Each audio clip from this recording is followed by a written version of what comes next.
New lifestyle, who dis? My relationship with Claire left a cloud over my mind. She was an exhausting girl fiend for me. Girlfriend. Is this spell checker on? Ah, well, that's why I have an editor. It was over. I was free. I needed to reclaim my old self. My homework had piled up in the last 2 weeks, threatening to bury me, but now I had a chance to catch up and save my grades from dipping. I started writing more, passing the 50,000-word mark on my 4th book. This new project was an experimental venture into science fiction. I had set aside the fantasy series I started in high school. That project taught me a lot, but was plagued with the less experienced framework of my 18-year-old thoughts. It was time for something new. I started running again, waking up every day at 7 to jog 2 miles around BYU campus. Now that I was out to Mom, keeping in contact with my family became easier. I tried to call everyone at least once a week. Everything in my life seemed to snap into place. Relief at my breakup kept me an inch off the ground for several days. I knew my path forward. My next dating pursuit would be men. I downloaded Tinder and began swiping. I matched with hundreds of male students in Provo. During my swiping, Easton's picture appeared on my phone screen. I hesitated, nervous, thumb hovering over the screen. I liked him. What if he didn't like me back? I swiped right. It's a match, flashed across the screen. I felt elated. For reasons beyond my understanding, I liked him. I wanted to be close to him. I wasn't supposed to use USGA as a way to ask people out, but now we had met outside the club. He messaged me. Easton. Hey, Johnny. How are you doing? Me. Good. You? Easton. Good. You still dating that girl? Me. No. I broke up with her. It just got a little too hard. And so began my first love.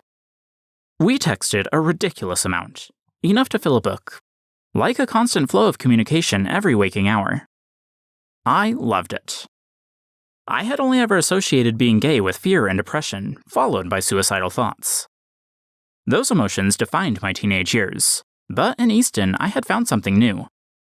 Meeting him and allowing myself to like him shifted a paradigm within me. It was like my entire life had been a winter inversion, polluted fog trapped in the Wasatch Front that obscured the mountains. But now the inversion had been flushed out by a rainstorm, and the air was clear. Being gay was not something to fear. It was not a reason to kill myself. I could picture a hypothetical future where I was happy. I even looked forward to that future, a distinctly foreign emotion. Somehow, I no longer dreaded marrying someone I could never love. I woke up every day, reveling in my friendship with Easton.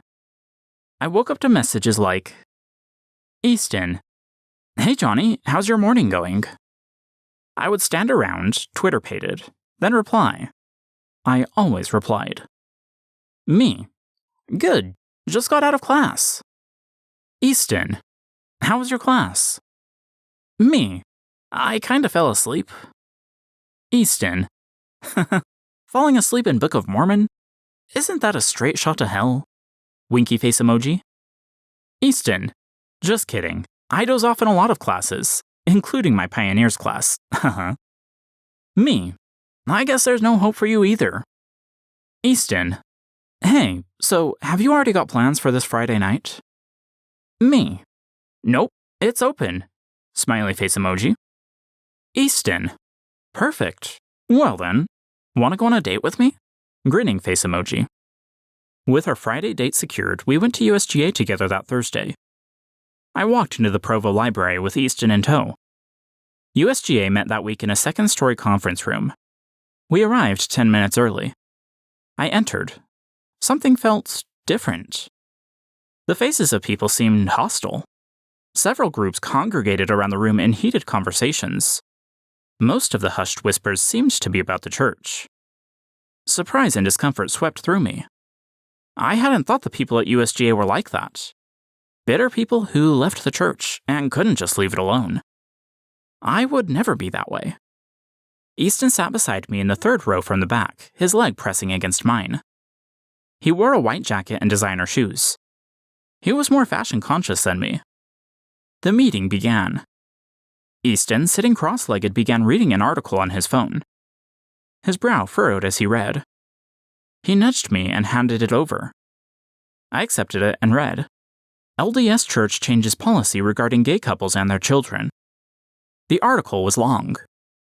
In essence, it said living a gay lifestyle was now considered a state of apostasy, and children of gay couples could no longer be baptized as minors. If they chose to be baptized in adulthood, they would have to renounce the practices of their gay parents. I looked at Easton, mortified. The last few days had been bliss. This sudden reminder of my position came like those brakes on roller coasters that don't care one bit about your ribs and make you question your life decisions. The meeting ended. We ate at a hole-in-the-wall Mexican taco shop. USGA went to dinner together every Thursday night. Easton and I sat at a table alone with our tacos. Daniel hadn't come. I was shy, not sure how to act. We discussed the policy change. I think Easton took the news harder than he ever let on to me. I looked up the details on my phone, reading. So apparently it's not on the church website because it was leaked? Huh, Easton said. I feel like something that big should warrant an actual statement from the church. It just seems secretive.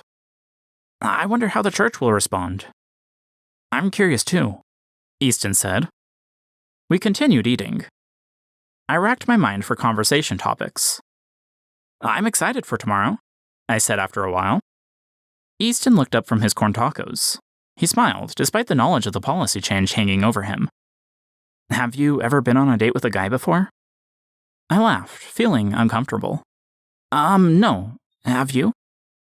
Easton shrugged, looking down. I've dated a bit. I cleared my throat. Guys? Easton nodded. It takes a lot of effort for me to date girls, and it's never really fulfilling. He inhaled, an expression of regret passing over his face.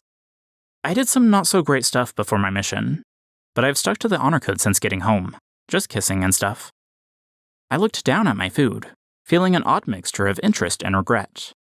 I'm not sure I've been on a date with someone I like. Concern and empathy reflected in Easton's eyes. When I like someone, going on a date feels natural and good. It leaves me wanting more at the end. I always get into trouble with women because I suck at texting. Easton laughed. You seem good at texting me. I glanced away from Easton. Yeah, I guess I'm figuring out why. Easton grinned, and I caught something in his eye. Was it affection? I was absurdly happy about the way he was looking at me. Is gay dating weird in Utah? Easton puffed out his lips. It's a bit different. There are plenty of people, but they all have a complicated relationship with the church. How? Easton shrugged. Some people want to live the commandments as best as possible. Some hate the church and just want to hook up. A lot of guys are active and still wear garments, but still want to hook up. You kind of have to look out for those. My eyes focused on a point in the restaurant past Easton. I had never considered this before. How would you know? Just be careful, I guess. Feel out their intentions. I'm looking for more of a connection than a hookup. His words carried a certain amount of solemnity. Many of the USGA attendees had already left under a lethargic cloud. Comforting hugs were given in greater abundance as they parted. Easton and I had finished our meal by now, but he hadn't moved yet. I needed more information. I couldn't let this conversation end here. What do you mean by a connection? Easton framed his explanation with hand gestures. This is just my thought, but there's attraction, friendship, and spirituality. He held up 3 fingers, one after another. You need all 3 for a good relationship. I've gotten the first type of connection a bunch, the second a few times, but never the third. It's like 2 souls actually connecting. I glanced down at my empty plate, unsure what he meant by spiritual connection. Connecting with Easton in all 3 ways felt vital. I grew hesitant, now hyper-aware Easton might be assessing me on some checklist. You've thought this through. I like it. Easton's face screwed up in amusement. I've just spent too much time chasing things I knew wouldn't work. Dating helped me understand myself. I'm happier, and I have a better relationship with God. His brown eyes bored into mine, reflecting my emotion. We had an understanding, a mutual connection invisible to any passerby, yet somehow more real than the restaurant in which we ate, or the table between us, or the chairs on which we sat. Easton was my guru, my mentor on my hero's journey. Of course, in fiction, the mentor either dies or gets betrayed. But that wouldn't happen. I could ask him anything. I voiced the question that had been nagging at me for years. The church was everything to me growing up. I guess it still is, in a way. How do you deal with that? Easton's mood was sympathetic. It's still a struggle for me. I still believe. It would be easier to leave. But I know that's not what God wants, and it's not what I want. I nodded, feeling I understood where he was coming from. Me too. Easton's eyes once again reflected sympathy. Find people who have your back, no matter what. Some people have conditions for love. You don't need to fix yourself for them. I nodded, falling silent. The taco shop was nearly empty now. I should get going, Easton said. We stood, leaving the restaurant. See you tomorrow, Easton said. Tomorrow, our first date. I smiled, not knowing what to do. Easton edged closer, and I reciprocated. We hugged, his warm body holding mine. We broke apart, going separate ways. I drove home. Parking for Heritage Halls was at the Marriott Center, resulting in a 10-minute walk to my apartment. By happenstance, I ran into Claire on the way back, our first meeting since our breakup on Sunday. She was crying, which was common after our breakup. I raised my eyebrows at her in acknowledgement. Can you talk? She asked. I agreed. We walked and sat across from one another in the hall outside her apartment door. She looked at me with tear-stained cheeks, shaking her head. I hate you so much right now. I gave an exaggerated shrug, past empathy. Plus, I was still on a high from having talked with Easton. I'm sorry? Claire laugh-cried, shaking her head. I don't actually hate you. Her head fell back against the wall. And that's the problem. I wish I could just hate you. Her feet were outstretched toward me.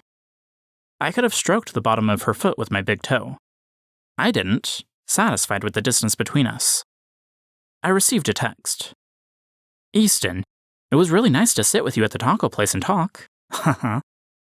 I glanced at Claire, replying to Easton. Me. Yeah, it was. I like talking, even though I'm still kind of shy around you. Easton. If I can be completely honest, your shyness is kind of cute. But hopefully you keep opening up. Who are you texting? Your boyfriend? Claire asked. She was glaring at me. I met her gaze with my best resting bitch face. Yes. Her face dropped, becoming serious. I hate you. No, you don't.